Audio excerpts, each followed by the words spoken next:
Hello, my name is Jay Oza. I teach, mentor, and coach people on public speaking so that they can give winning high stakes speeches, whether it's for a job interview, business meeting, or before a large audience. The thought of the day today is the unintended consequence of winning a presidential election. Now, I know that Donald Trump won and he got the Electoral College and he's the president. Can't change that. That's the way it is for the next 4 years. And people who voted for him because they think that he's going to, quote unquote, make America great again, whatever that means, bring high-paying jobs,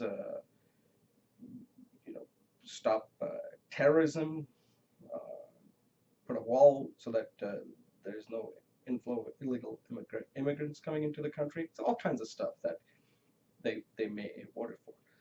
We don't know which one, but it could be all or it could be none. It could be just that they just saw him on TV more than anybody and they said, hey, I'm going to vote for that dude. But anyway, he's the president. But there is a side that nobody talks about, the unintended consequence.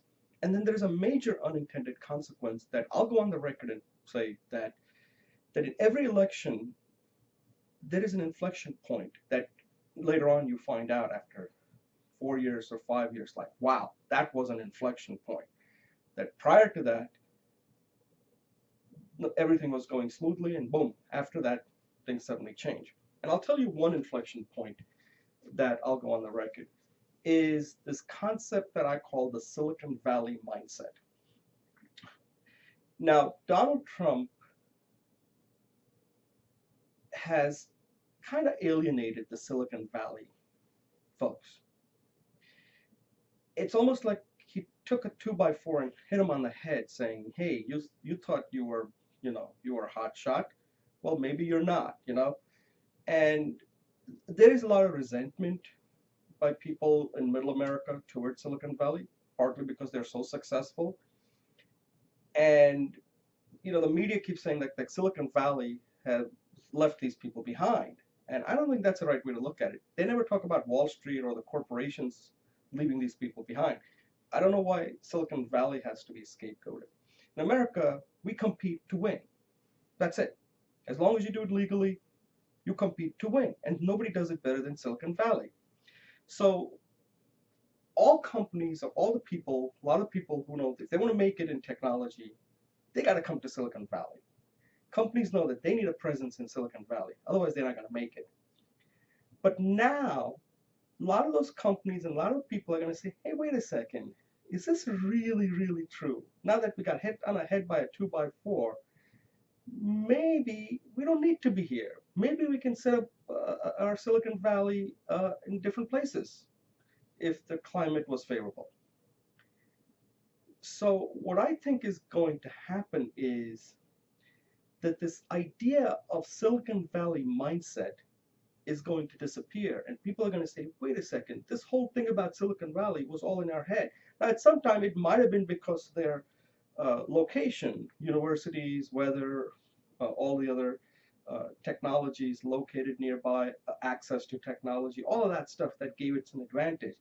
But today, with internet and access technology and access to talent is just about everywhere. You don't need to be in Silicon Valley. So there's a Silicon Valley mindset that a lot of people and companies have, that we need to be in Silicon Valley.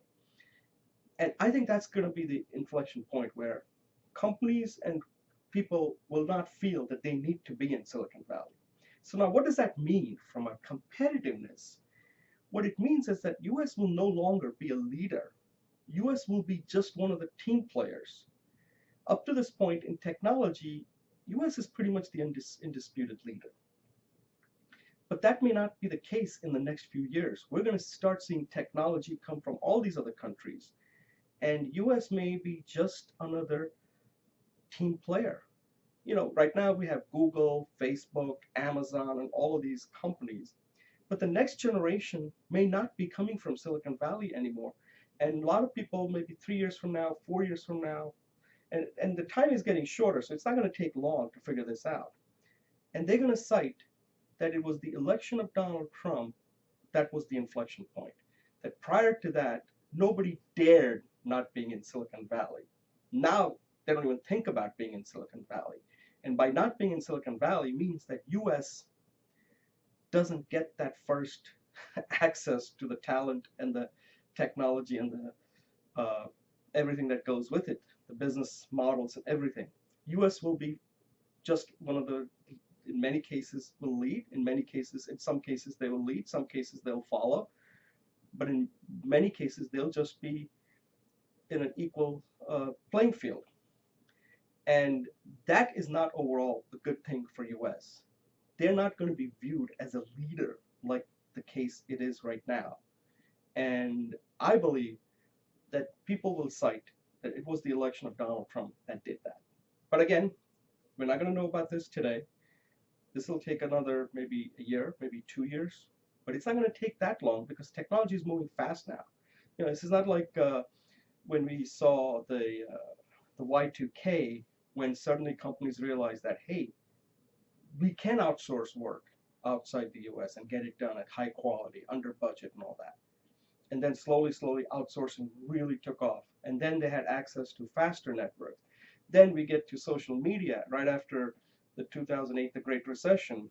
Individuals said, hey, if I need to start a business, I have access to that same technology through social media in India and China that these companies do. And that created a whole new type of economy. And I think the next thing that's going to happen with the election of Donald Trump is that many of these people are going to go back to their countries, and some of them are not even going to bother coming to the United States and saying, I don't need to go to US. I don't need to be in Silicon Valley. I can create my Silicon Valley where I am. And that means that those jobs aren't going to be in America. They're going to be in other countries. And that means that the US will now have to get that, pay for it, compete. And that's not good. But hey, like I said, elections have consequences, both positive and negative. But this one I think is a negative consequence that a lot of people are not talking about.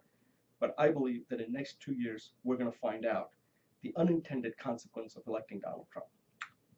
I know some of you may not agree with this, and I would like to hear from you. But again, this is not to say that I don't support Donald Trump or anything, but these are the realities. You know, when you elect somebody, you may like him, but then you have to look at all the people that are affected by it. They're not going to just sit around and just accept it. They're going to act. And that's what I think they're going to do. They're going to act and saying, we don't need to be in Silicon Valley. Silicon Valley is just in your head. And wherever you are, that's where Silicon Valley is. And I don't think that's good for America. So anyway, thank you for watching, and let me know what you think.